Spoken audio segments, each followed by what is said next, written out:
Good afternoon, everyone, and thanks for joining us today. Welcome to the Recovery Project, an initiative launched by Canada 2020, Global Progress, and the Institute for Fiscal Studies and Democracy at the University of Ottawa. The Recovery Project is, as many in this audience will be aware, aimed at charting the path to economic and social recovery from the COVID-19 pandemic. Today's session is titled Adapting Infrastructure Needs in Light of COVID-19. My name is Gareth Jones, and I'm the moderator of today's discussion. I work as an infrastructure investor at the Carlyle Group, a global investment manager headquartered in Washington, D.C.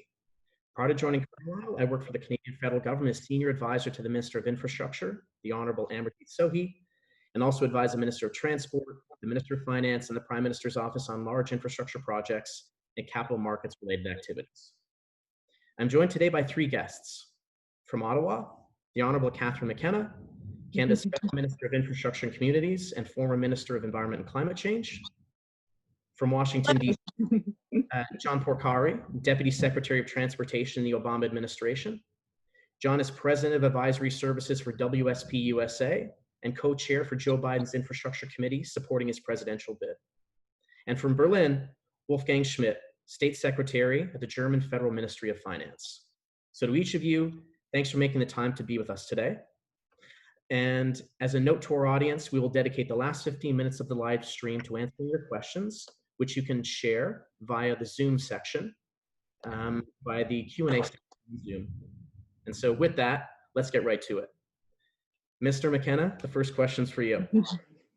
At a time in which COVID-19 is impacting society in dramatic ways, be it the demand for public transit to air travel, how must federal and local governments adapt when planning for infrastructure assets whose useful lives can extend beyond 50 years? Well, thanks, Gareth, and thanks to everyone in the Recovery Project, and also good to see John Porcari and Wolfgang. Look, so, I mean, the world has changed and the world hasn't changed. Certainly, when I came in as Minister of Infrastructure and Communities, the focus was making sure that when you make infrastructure investments, you're getting double and triple duty. So of course, productivity is incredibly important, but you need to also be planning for the longer term. So climate change is still real. We still need to be thinking about the longer term investments. But I think, obviously COVID has changed a lot of things too, and it's shown a lot of vulnerabilities that we have. And so I think we need to reflect on them. I think we'll have an opportunity to talk more about them, but some people probably can't even join in because they don't have access to affordable high-speed broadband, as one example. In the short term, when you make infrastructure investments, first of all, it's hard to get money out the door. There's often a focus on shovel ready. We've tried to move to shovel worthy. And I think that we need to be looking at how do we invest in existing infrastructure assets so we get the maximum out of those assets. So that's things that you can be doing in the short term, like retrofits, renovations, repurposing infrastructure. And I think in the time of COVID, we have also shown flexibility. We need to be making sure that we respond to what Canadians are looking for. So there's also natural infrastructure. People want to get outside. So can we do more to get access to nature, cycling lanes, other opportunities, while at the same time being really focused on the long term? This is, you need to be focused on jobs, of course, but you also need to be focused on what do you want to be by 2050? And we want to be net zero, but we also want a more inclusive community. And we've also, I don't want to tie everything together in my opening statement, but look at with Black Lives Matter. Inclusivity is also incredibly important as you build. And I think we need to look at social determinants of infrastructure. So I think, once again, getting back to when you spend taxpayer dollars, hopefully leveraging private sector money as well, you need to get double, triple return. And that is incredibly important, and probably even more so as we've seen in COVID-19. That's really interesting. I think, you touched on a couple of really critical issues, right? Including prosperity as defined, not just in terms of global GDP growth, but also inclusivity. And so infrastructure is well accepted as a vehicle for driving prosperity, but growth also needs to be inclusive. When you think about the gap in First Nations, Métis, and Northern communities, it's particularly acute. How do you view the role of government in helping to bridge that gap, which has really been put under light in kind of times like COVID-19? Yeah, I mean, that's been a focus of our government since we came into power. And in fact, one of the reasons I got into politics is because the inequity that we see in our own country.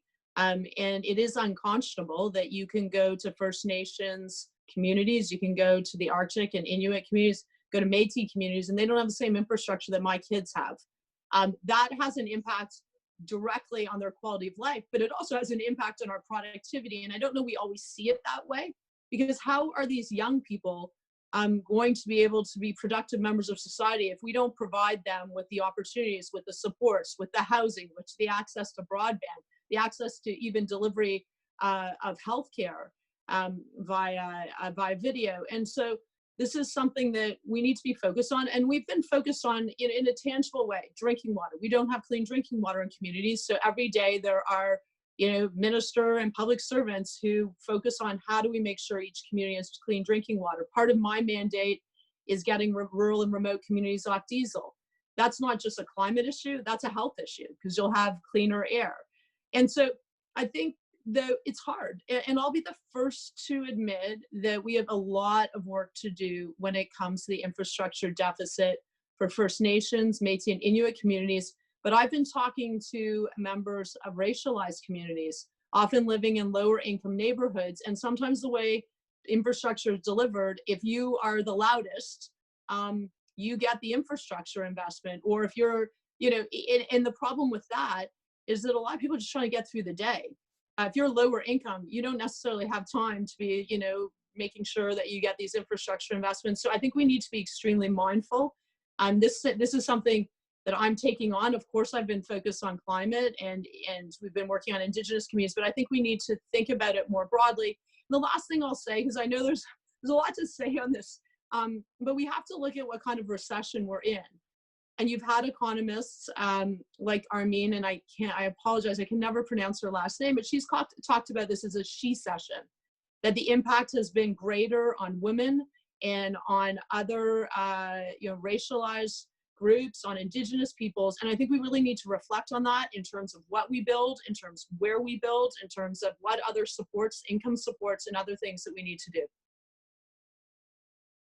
I'd like to tee up a similar question both for John and Wolfgang. So John, you played a critical role in the Obama administration during the great financial recession, is using infrastructure as a vehicle for kickstarting the economy. And now you're advising the Biden administration. Similar to the issues in Canada where we have like challenges with regards to ensuring that growth is inclusive, how are you thinking about these issues in the United States? It's a great question, Gareth, and Minister, great to see you again, and Wolfgang, looking forward to the discussion. The Great Recession in 2009 in the U.S., the Recovery Act speed was of the essence, and getting projects out the door and people employed was the number one priority. So we had kind of a high-low mix of very simple stormwater management and repaving and relatively simple infrastructure projects, and then the higher end, longer term projects that were more transformative and multi-generational in nature. But there was very little policy overlay. It was to get the economic impact as much as possible. The difference we're seeing now in the discussions in the U.S. and certainly you're hearing it in the context of the presidential campaign, is to have a framework of equity, of response to climate change, and make sure that policy overlay is there, as Minister McKenna mentioned, because you want to squeeze every bit of value that you can out of hard-earned tax dollars. And so from an equity point of view, those infrastructure projects should also be providing local employment, skills training for historically neglected communities, our Native American communities, and others that traditionally haven't benefited from infrastructure that much, and sometimes the infrastructure has been to the detriment of that community. So that equity framework is really important. Equally important is the response to climate change and adaptation and resiliency. So making sure that we're building and investing in infrastructure that's not just going to serve us, and not even us and our children, but generations to come, and that actively is part of the solution as opposed to exacerbating the problem of climate change. And so when you look at what for example, Vice President Biden has in his plan, it's electrifying the transport sector as the single largest CO2 emitter, unless and until we get to wholesale and widespread electrification across the board, not just passenger vehicles, medium and heavy duty trucks, maritime, transit, aviation eventually. Having that policy overlay of climate change response and resiliency adaptation is incredibly important. And I think you'll see those kind of smart investments that pay off not just with an economic stimulus now, but as you say, shovel-worthy projects that will pay off for generations. And so, John, what are some of the critical measures that are used to ensure that that a project creates maximized levels of inclusive growth? Is this in the procurement practice, ensuring that local people and local tradesmen and women are used? Is it talk us through a little bit of that in the United States? Well, in the U.S. context, it is first and foremost removing some of the barriers that prevent these larger policy imperatives. So when you talk about local employment and you're building, for example, a transit project in the U.S., outside of pilot projects, you're prohibited from having a local employment component. It is very difficult to structure a skills training component that lifts people up the skills ladder as part of the project, so they're able to qualify for good paying family supporting job. Some of that is legislative changes at the national level.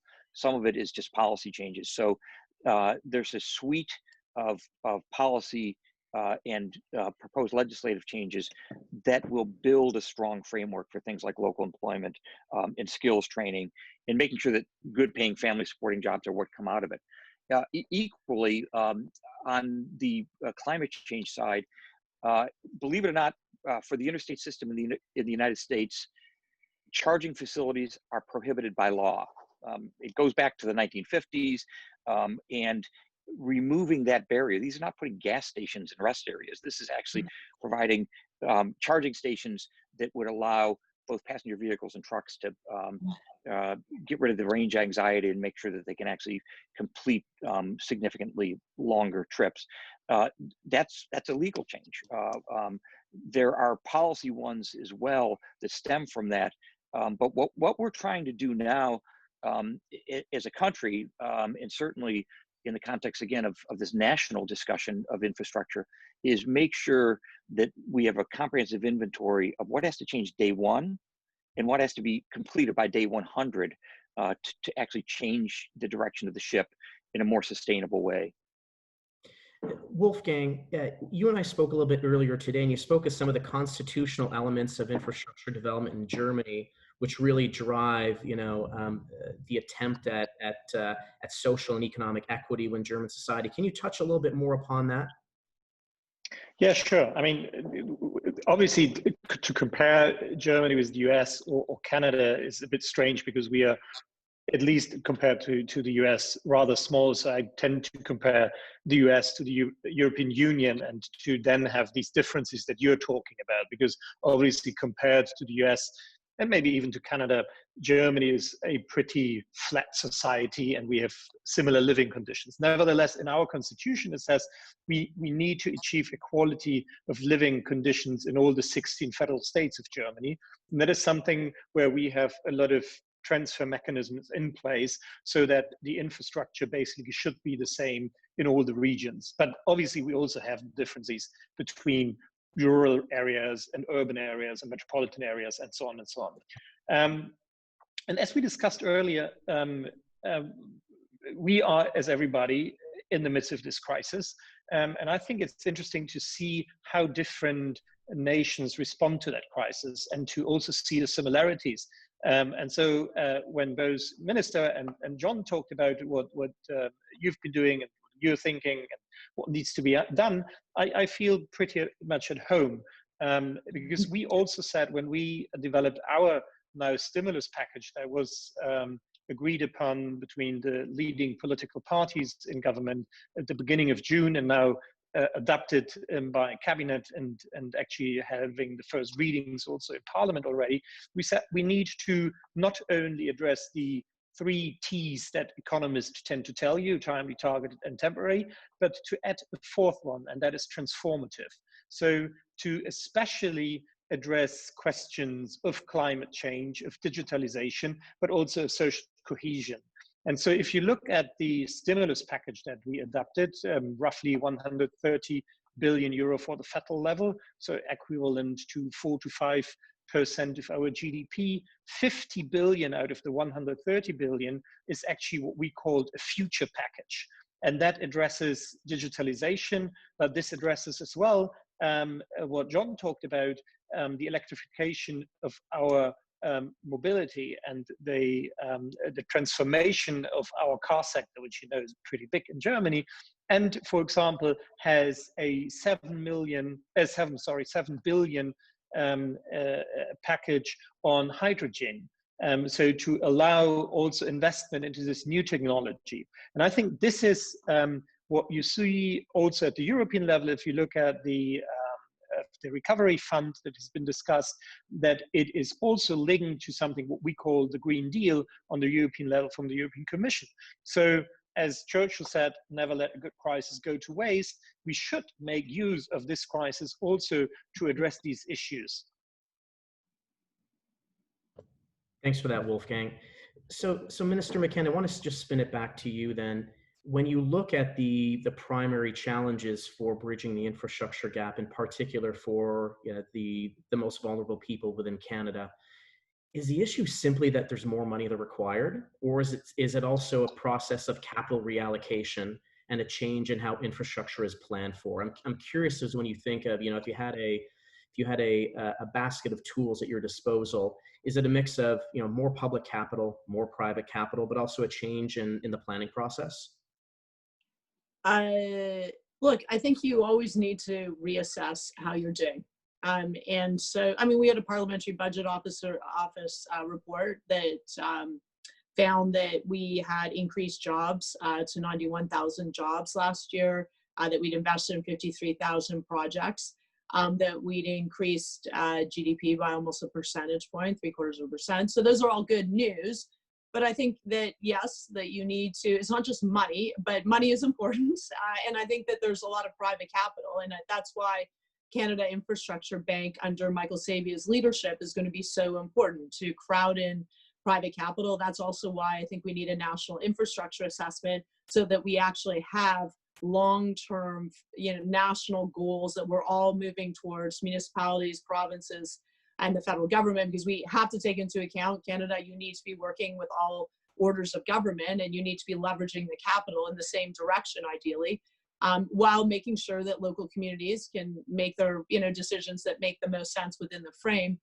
But yeah, I mean, look, you have to be mindful. And John, was talking about, I quite liked it. You said good paying family supportive jobs as part of these contracts, local jobs. Community benefit agreements are important. That's what they're for. They're actually there to make sure that you're supporting local communities, that you are looking at diverse contractors that, that are going to look at a diverse network of suppliers. Those are really important. And as I say, I think we also need to be mindful where we're spending the money. We can't all just spend it, in particular places. We spend a lot of time talking about cities, but rural areas also need investments to succeed. Indigenous communities, the North, and in some downtown communities, they need, greater investments. So I think you can always be smarter. And I think it's so people, sometimes I get pushback, I'll be honest. Province will say having a climate lens or, duty to consult with Indigenous peoples or community benefits agreements just slows it all down. I'm not for red tape. I'm a very practical person. So you got to do things in an expedited way, of course, but this is taxpayer money and we cannot be wasting money. And maybe because I'm just a practical mom, that I'm just going to make sure that dollar goes as far as it can to get these other outcomes. And I think that requires discipline. It requires shovel worthy rather than shovel ready. And it also requires flexibility. Like in the time of COVID, we have not announced a stimulus plan. We've done massive supports across the economy to make sure that we're supporting Canadians and businesses and also addressing the health pandemic. But we also, within our infrastructure program, have adjusted our infrastructure program. That with our existing money, we should be making sure that we're actually looking at what are the other areas we should be supporting as a result of COVID. We need to be looking at broadband. We had a target of, we've got a very big country, so it sounds unambitious, but getting a high-speed, affordable broadband across the country by 2030 was a stretch. That has to be, like, that is not just a productivity issue anymore. That's an equity issue. That's whether you can, I had 3 kids at home. If I didn't have access to the internet, they wouldn't be able to do school or video games probably too, but with their friends. But, we need to look at how can you be flexible, but how can you also be disciplined? And it's hard to be disciplined because there's a lot of pressures on you and all sorts of folks, you want to do these things, get money out the door quickly. The one good thing I'll say about our infrastructure plan, because we made historic investments in infrastructure when we came into government 5 years ago, the projects are coming now. And that's what I'm not going to, talk too much of parliamentary budget officer report, but it's important that he's saying, look, we're actually seeing you're getting the projects. So now we have a lot of projects. And so we can accelerate some of them. We can prioritize some of them. And as we look at stimulus, I think there's some lessons that are learned that we want to be applying, of course, focus on climate, but on equity, more broadly, and in the shorter term, yes, on jobs, although the construction sector has been hit less than other sectors of the economy right now. But I mean, look, it has to be both. Of course, more money, but it's not always more money. It's about being smarter about how you spend the money. Okay, thanks for that. John, a similar question for you. I think Minister McKenna just kind of outlined some critical targets that the government is seeking to achieve that will drive inclusivity, clean water to remote communities, ensuring, communities have access to broadband. When you apply that in the U.S. context, when you think about specific targets that may come out of the Biden administration for driving inclusive growth, granted, the U.S. is vastly different than Canada in the sense of it's far more densely populated than Canada. But when you think about some of tangible, achievable targets to drive inclusivity in the United States, what comes up for you? It's a great question, and I think first we all need to take a step back and remember what infrastructure is. It's a means to an end. Used to find is it it's to improve the quality of life. These then you actually have a target. You can against that. We lose track of that, and we tend to do have less optimal project priorities selected. That's weird. And if this discussion were 10 years ago, broadband wouldn't be in the same place as it is today in this discussion, whether it's because of COVID-19 or it's as essential a utility as water and wastewater and electricity these days in communities large and small. It requires strategies to bring it to rural areas, for example, and coupling the desirability of broadband providers to get into urban areas with the requirement that they also serve rural areas by combining some of those procurements is one tool that actually has worked well in the past to bring broadband to those communities. But again, the equity lens that we talked about earlier is really how we want to look at projects and how they're serving the larger community needs.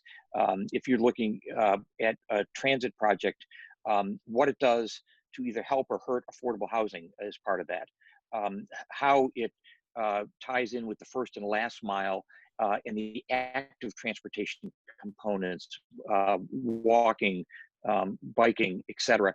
Those are the kinds of things that we look at in a much more sophisticated way now. Again, if you take a step back, we should really rethink of what right-of-way is. So right-of-way is not a roadway.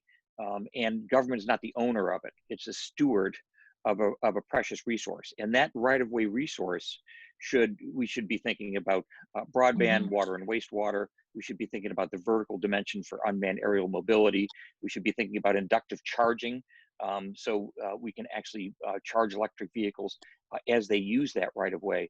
But to think of it almost in real estate terms as a higher and better use, and maximize the stewardship of right-of-way as a precious resource. If you do that, we end up with different project decisions, and arguably much better ones. And you see that, not to the extent that we'd like, but you're starting to see that a lot in the US and in other countries as well. And so we have an extraordinary opportunity here, I think all of us, to use this economic development need for infrastructure to make it a twofer or a threefer, and achieve larger goals. That's very helpful. So then if we can then spin in towards sustainability. And so Mr. McKenna, given your leadership of the climate change file before becoming Minister of Infrastructure, you're really in a unique position to understand how well infrastructure and climate policy are deeply intertwined. And so you have a series of tools at your disposal to both drive economic growth, but on top, and inclusive growth at that, but also to achieve this government's climate policy objectives. When you look at the role of the Canada Infrastructure Bank and the role that your department can play, are there certain kind of market failures that you look at as being sweet spots for the Canada Infrastructure Bank to help address and thus infuse private capital into? Or are there other areas that you look at? John alluded to the electrification of the transit sector. What are the sweet spots within green policy, and what is your role and the organizations that report up to you's role in helping achieve those objectives? Well, that's a really good question. So I should say the Canada Infrastructure Bank is independent, although we've put in government money, and we think there's huge opportunity to crowd in private sector investment. So we just need the transformation of our economies to a cleaner future is extraordinarily expensive. It's a huge opportunity. It's a huge green opportunity. It's a huge job opportunity, and it's a necessity for a more sustainable future. But we need money, and so that's the role of the Canada Infrastructure Bank. And I mean, it has a number of areas that it's focused on. One of them is Clean Power Fund, a $5 billion Clean Power Fund. And what many Canadians don't know is that we're already 80% clean electricity. That's a huge competitive advantage for Canada. They certainly know that in Quebec with Hydro-Quebec, but I think there's an opportunity. We've said we're going to get to 90% clean electricity by 2030. I can imagine Germany would be very happy. I know you're making the investments and you're making the transition, but it's hard because workers are involved when you're talking about moving away from coal. And I've had many conversations with my German counterpart about that. We had a just transition task force.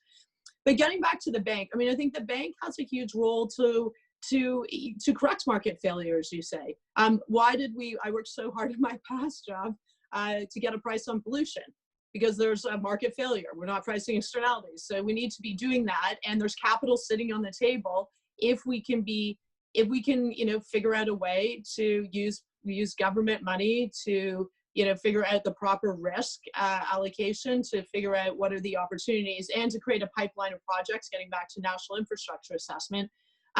So I think, look, I'm not going to be prescriptive, and I know that Michael Sabia has many ideas about this, but some areas that I think are huge opportunities. I think that we need to be looking, and we talked about clean power and transmission lines. We've talked about this for 30 years or longer in our own country. I actually laugh because my son made me this. Oh, well, it broke, but I've got a little windmill here, but there's huge opportunities there to be totally electrifying the grid. I think retrofits, we need to do massive retrofits, whether it's our government, which we've made as a commitment in the campaign. I think the private sector retrofits are perfect opportunities for the private sector to be involved. I look at electric buses. So competitive advantage is important. We have 3 companies, New Flyer out of Winnipeg, Lyon Bus, and Nova Bus out of Quebec.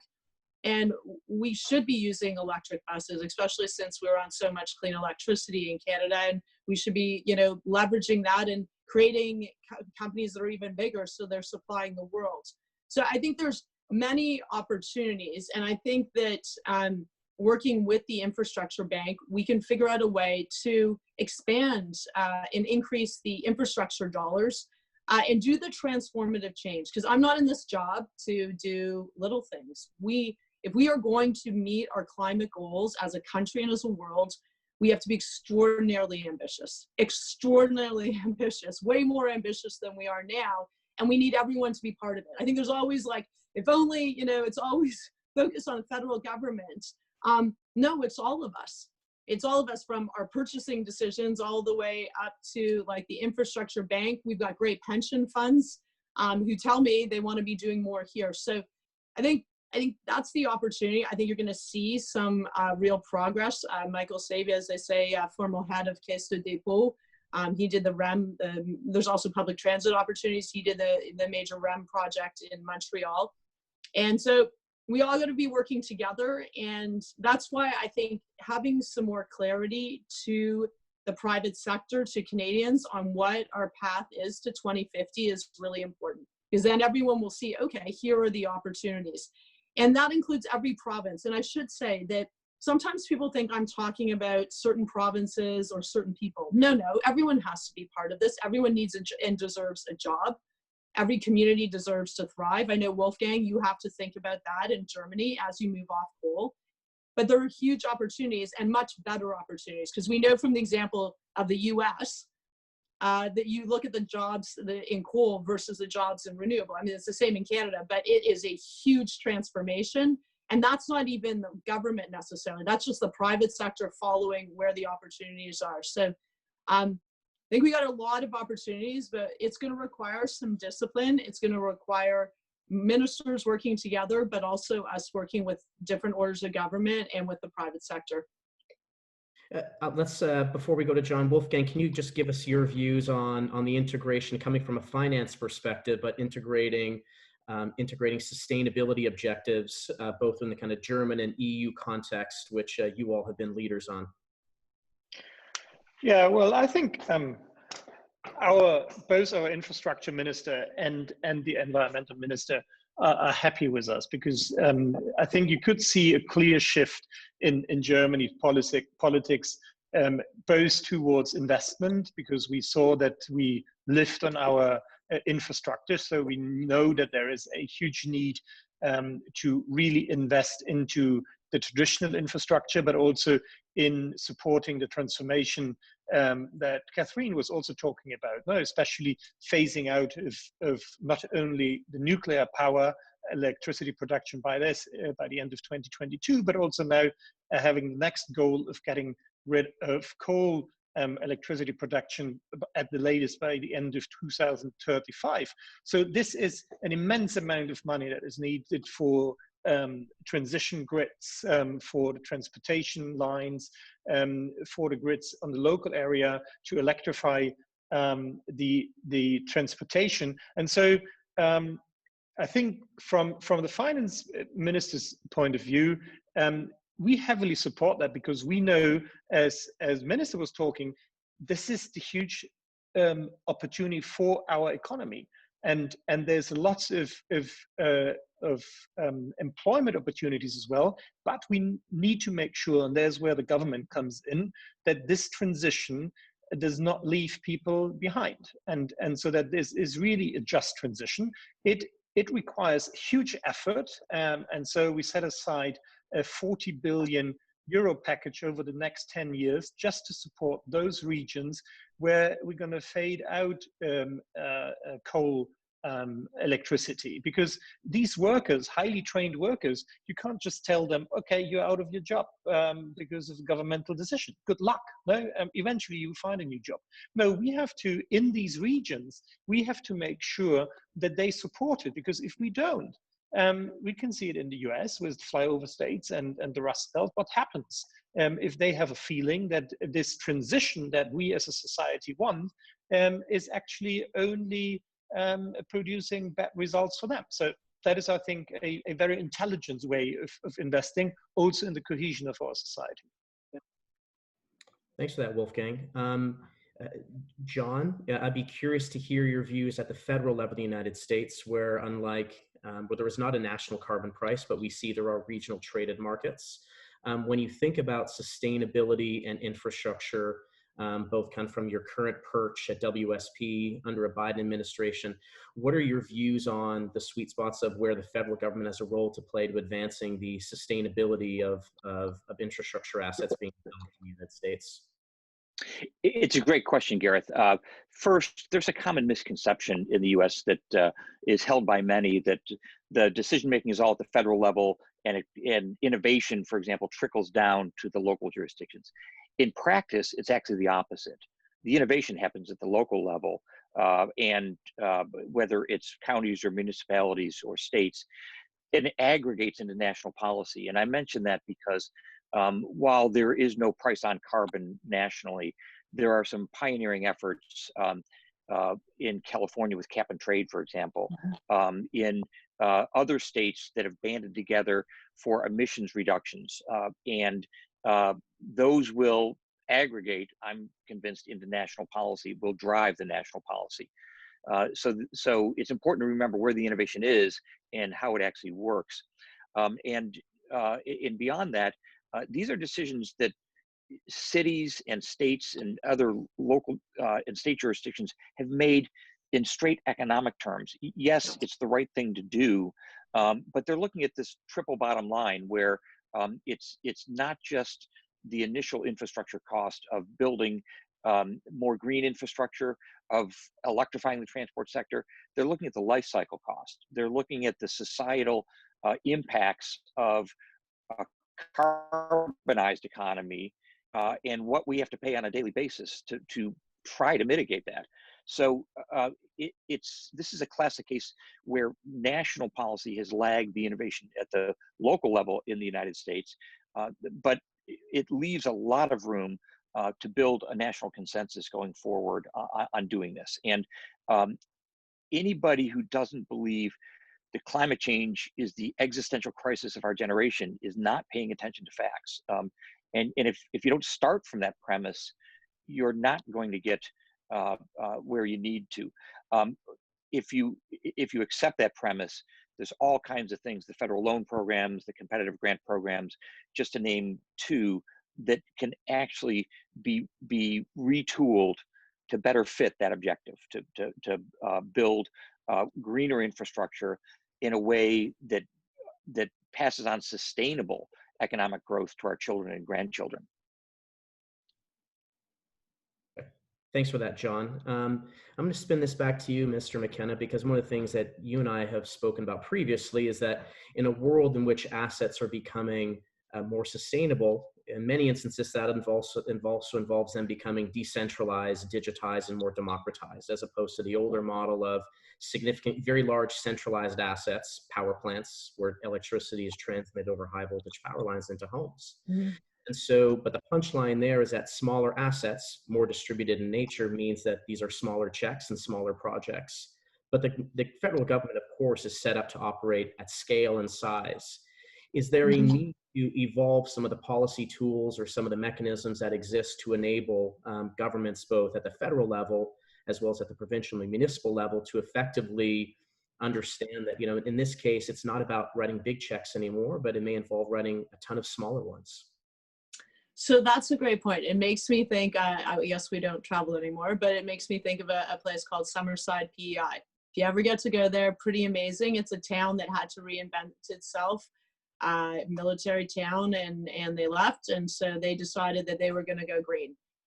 So district energy, looking at now people are driving in Summerside, they're driving electric vehicles. Their swimming pool they recycle the heat. They're very smart about this. They've been able to attract Siemens, and that's the opportunity. What is the challenge? We're not necessarily set up that way. We have large regulators, regulated sectors. As you say, you know, when you invest in infrastructure, often you're looking for these big projects. but we don't have a choice. And in fact, consumers are kind of demanding this, right? They want to be part of the solution. So if they want to have solar panels on the roof and save money on their bill, you're going to have to figure out a different way, you know, of operating. I mean, to John's point, I mean, if you can't even get the charging stations on the road, you got a problem. But I think, look, there's a number of ways you do that. I think that, you know, government needs to adapt 100% for sure. But also you can bundle projects. And we've thought about this a lot, because if you talk, let's take a retrofit program.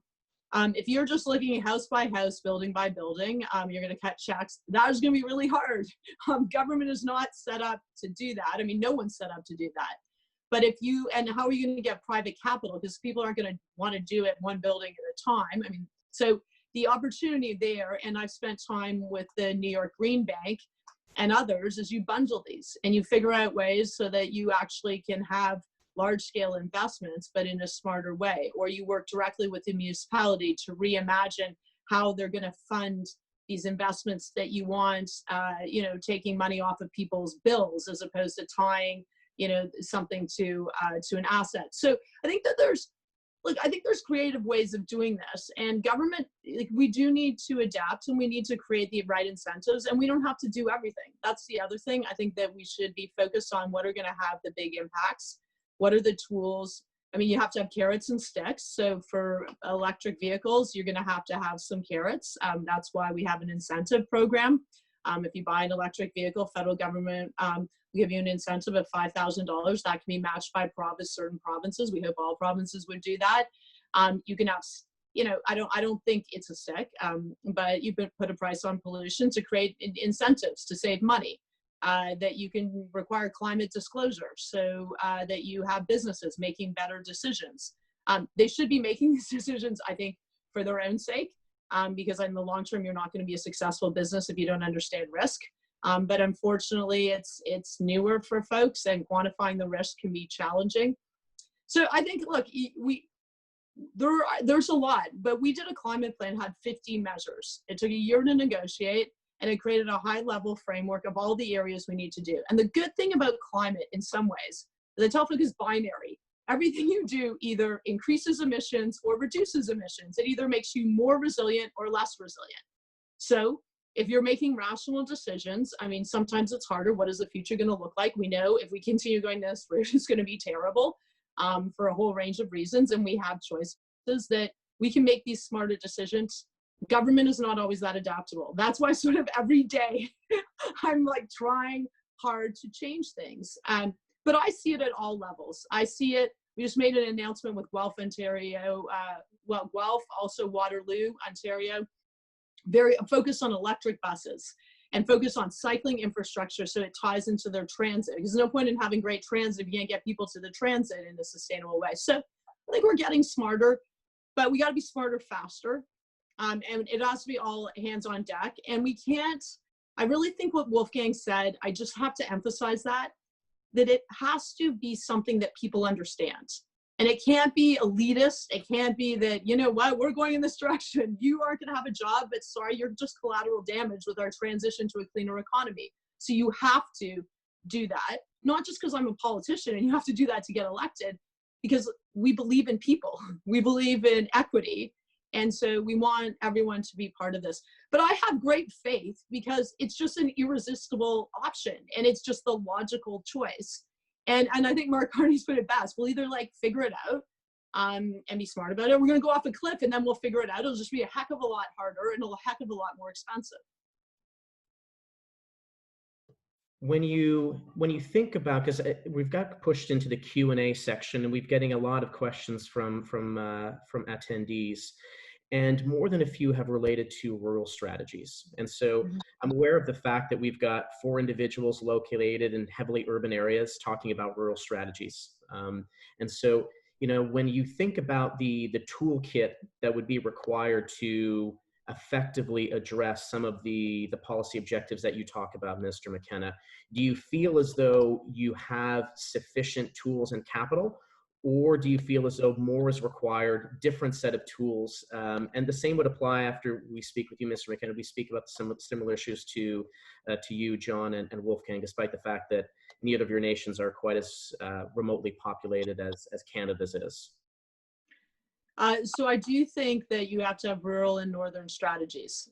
Even how you're going to get internet access to people across our country. I mean, you're going to have to look at different technical solutions. Just a reality. I mean, the high Arctic, you're not going to be laying fiber, right? So there's actually like just actual real things.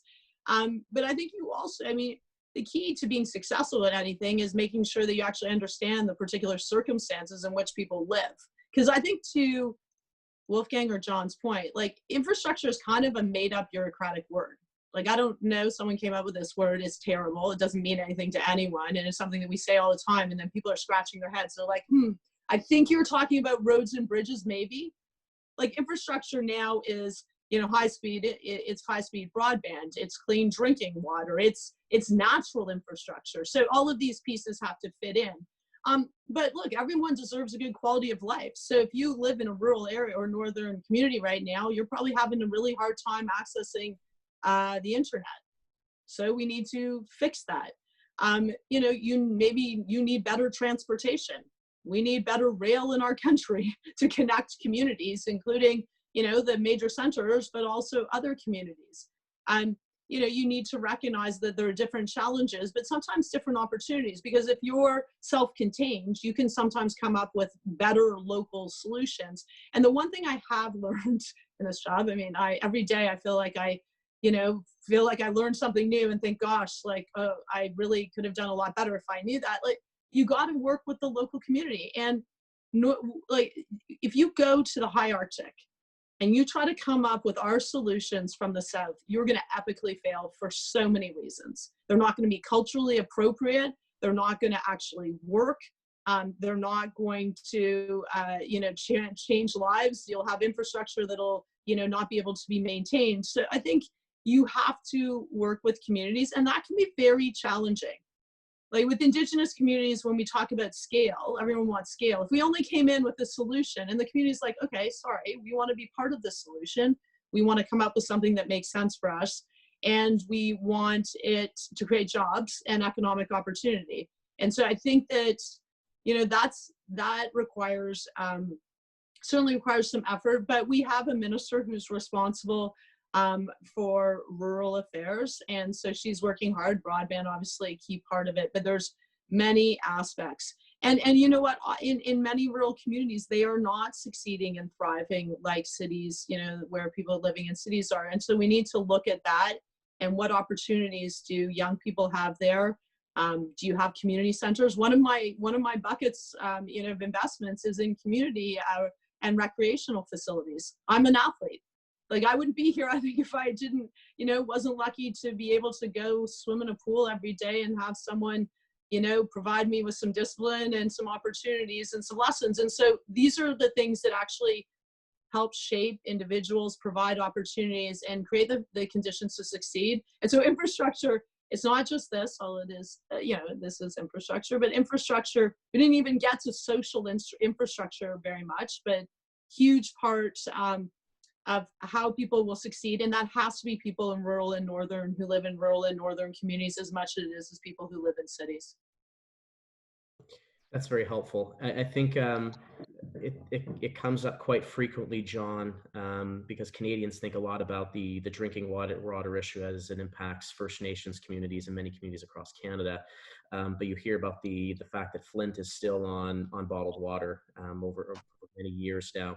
And so the question I would have for you then, somewhat lost, I believe, in the conversation in and around the need for greater equity in U.S. society and kind of a broader conversation on globally on that topic has been the plight of First Nations or Aboriginal people in the United States.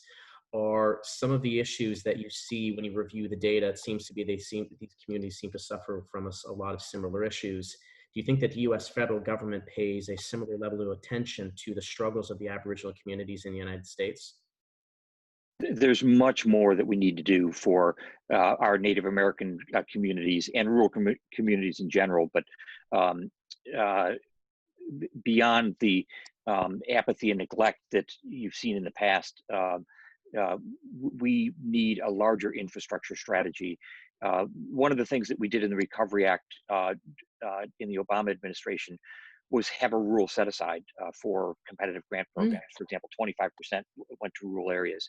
And beyond that, on a benefit cost analysis basis, a lot of these rural projects actually scored very well. Because these are farm to market roads.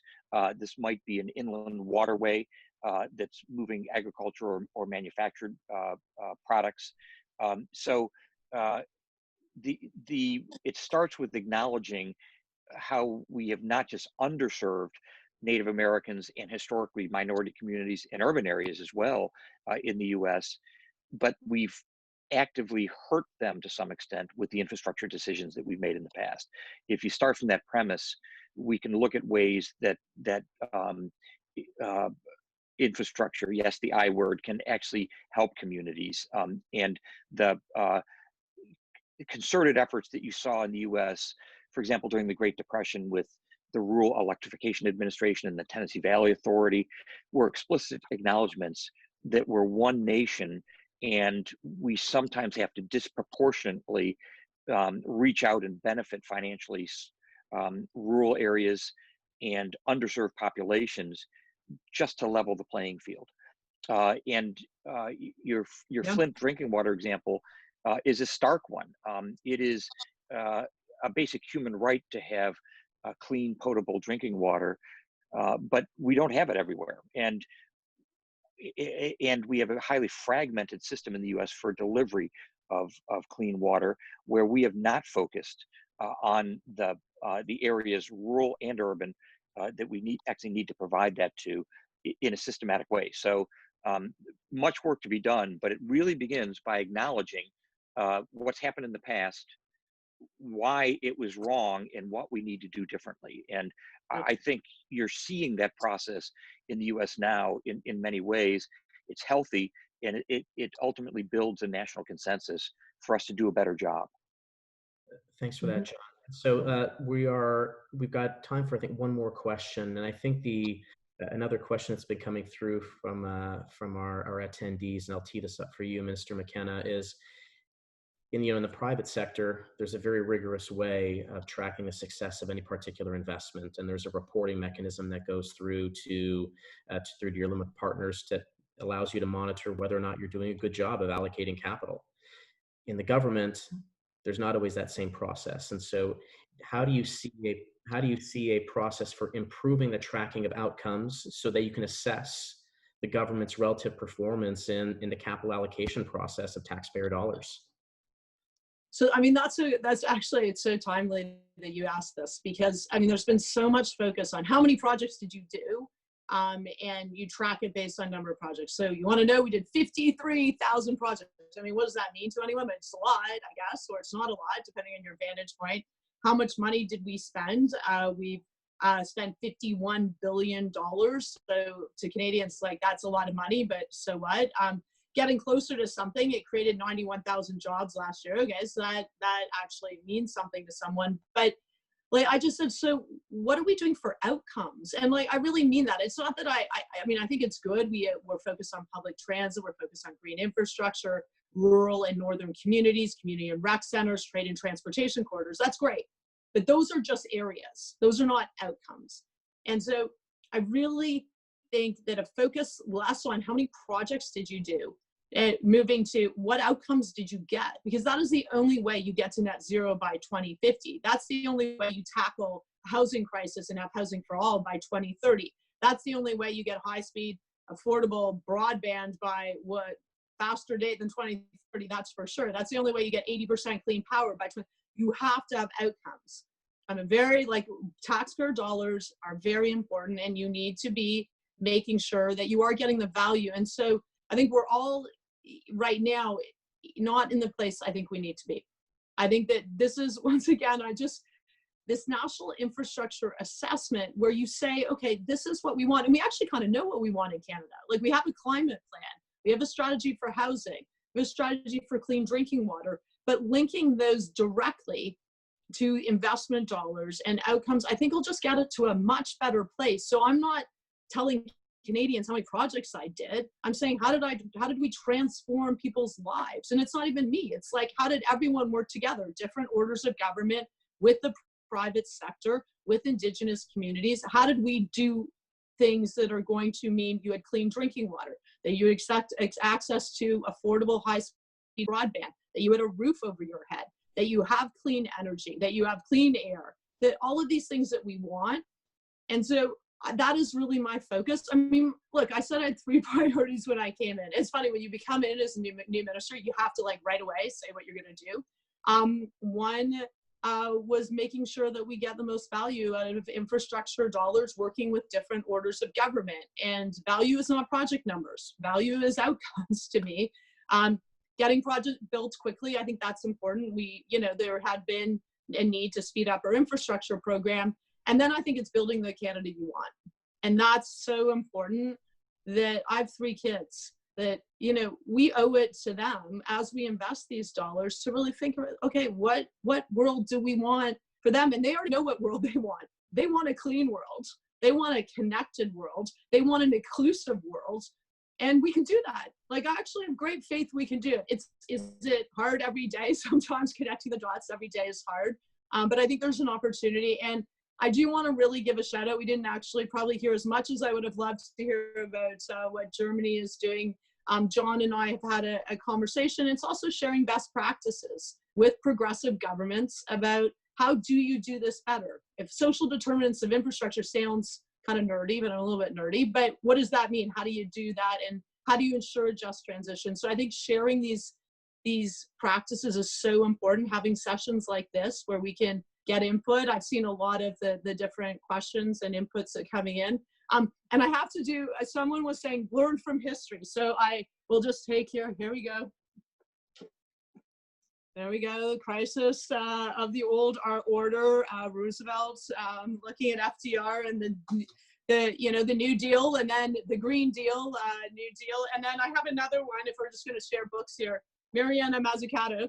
She does talk about how investments in public that the government makes are important. It's not just the private sector. In fact, that a lot of the big changes we've seen have been public sector investments. And so we got to do this, but we have to be smart about how we do it.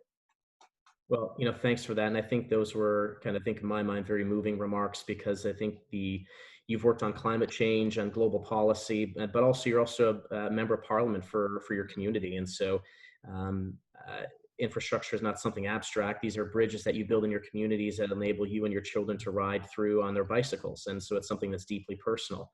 And so if we could just have some final remarks, we've run slightly over time, but if I'd like to give all 3 of you a chance to provide some concluding remarks on some of your thoughts you'd like to provide. And after that, we're gonna have to wrap up this session. Well, I've talked too much, so I'm gonna let John and Wolfgang go, and I'll just take a tiny thing.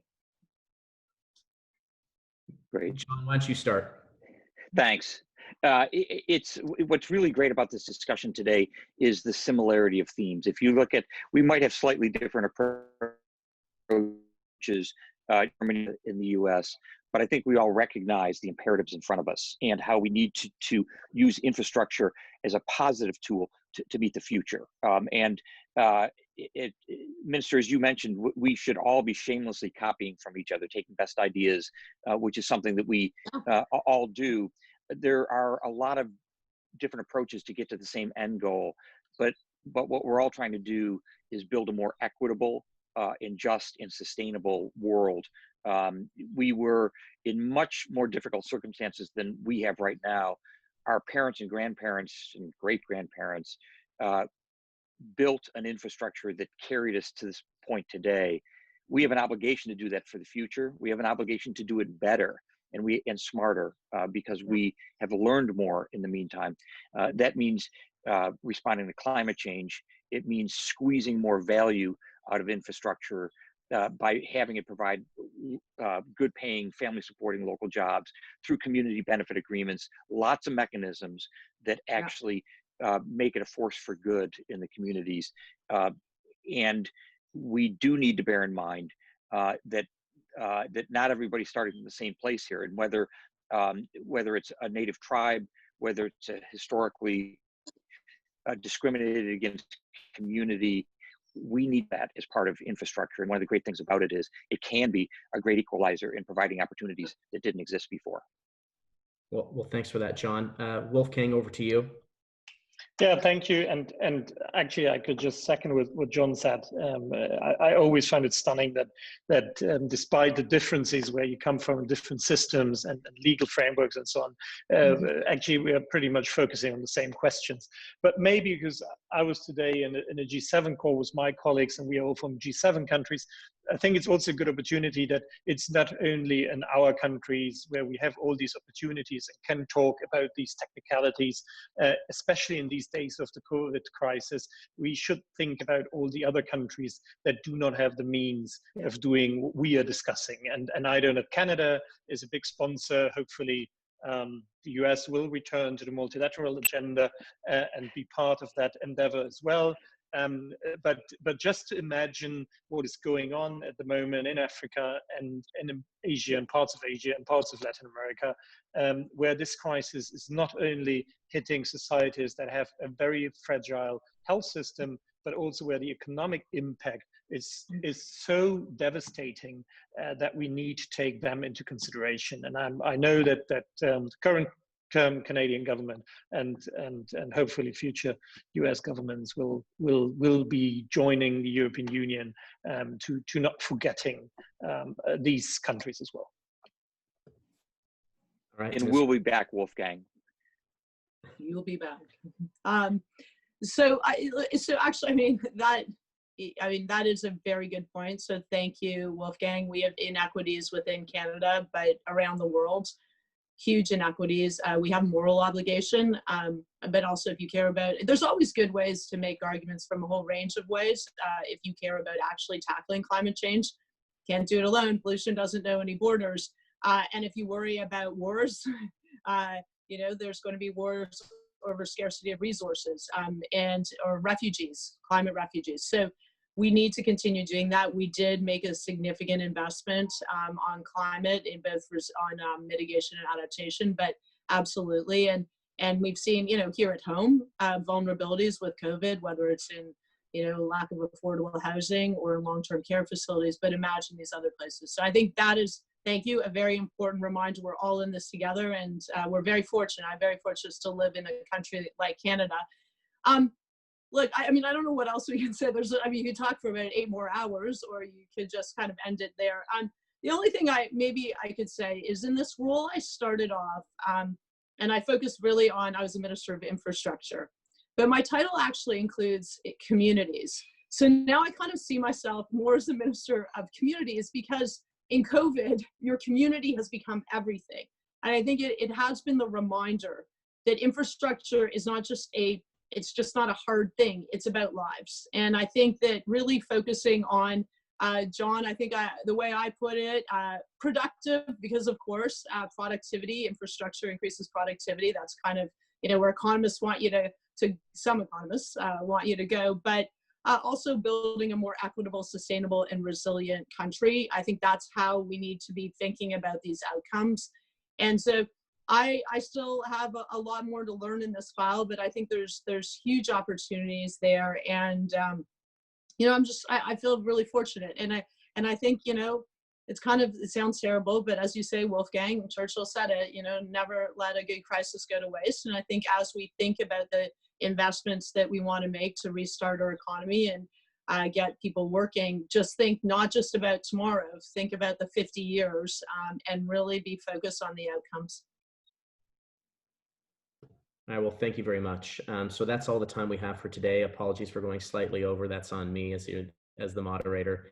But thanks to you all as guests for joining us, to the audience for listening and to asking some very thoughtful questions. For those who would like to listen to this conversation again or to be able to watch it via video, it will be available on the recoveryproject.org website. But with that, we will end this call. Thank you again. Stay safe, everyone. Thank you all. And thanks, Recovery Project. This is awesome, and you did a great job, Gareth. Thanks.